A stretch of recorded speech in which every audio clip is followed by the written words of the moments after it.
ఇప్పుడు గురువు గారు ఏమంటారంటే, ఒరే నాన్న స్నానం చెయ్యాలి మనం ఒక రోజున కార్తీక మాసం రండి. ఎప్పుడు చెయ్యాలి? గురువు గారు చెప్తారు, ప్రాతకాలంలో ఏ సమయంలో వెళ్ళాలో చెప్తారు. స్నానం చేయడం అంటే వెళ్ళి ములగడం కాదు. ఒక నదీ స్నానం చెయ్యడము అంటే స్నానం చేసేటప్పుడు నది ఒడ్డున ఉన్న మృత్తికని తీసి ఒక మంత్రంతో నదిలోకి విసరాలి. లేకపోతే మీరు చేసినటువంటి స్నాన ఫలితాన్ని బ్రహ్మగారి చేత సృష్టింపబడిన ఒక కుర్చీ తినేస్తుంది వెంటనే. నదీ స్నాన ఫలితం మీకు ఉండదు, ఎందుకంటే దానికి ఆకలి. అది అడిగింది బ్రహ్మగారిని. అడిగితే ఆయన అన్నాడు, నది ఒడ్డున ఉన్న మట్టి సమంత్రకంగా విసరకుండా స్నానం చేసిన వాడి నదీ స్నాన పుణ్యాన్ని నువ్వు తినే అన్నాడు. అది నదిలో ఒడ్డున తిరుగుతుంటుంది అందుకే. కాబట్టి ఇప్పుడు నదీ స్నానం చేశానని ఈయన అనుకుంటాడు, ఈయన పుణ్యం ఎవరు తినేస్తారు? కుర్చీ తినేస్తుంది.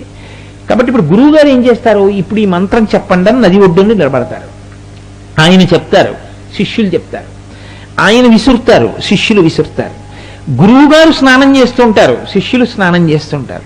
స్నానం చేయడం అంటే మీరు ఒకటి గుర్తుపెట్టుకోండి, ఎలా పడితే అలా స్నానం చేయకూడదు. ఒక నెలలో ఎప్పుడూ అసలు నదిలోకి మునిగి స్నానం చేయకూడదు. శ్రావణ మాసంలో ఎప్పుడూ నదీ స్నానం చేయకూడదు. నదీ స్నానం పరిహరింపబడింది. ఎట్టి పరిస్థితుల్లో శ్రావణ మాసంలో నదీ స్నానం చేసిన వాడి ఖాతాలో మహాపాపం వేస్తారు, విడిచిపెట్టేయాలి. ఇతర నెలల్లో స్నానం చేయొచ్చు. స్నానం చేసేటప్పుడు పురుషుడైతే ఓలా చేయాలి, స్త్రీ అయితే ఓలా చేయాలి. ఇది ఎవరు చెప్పాలి? గురువు గారు చెప్పాలి.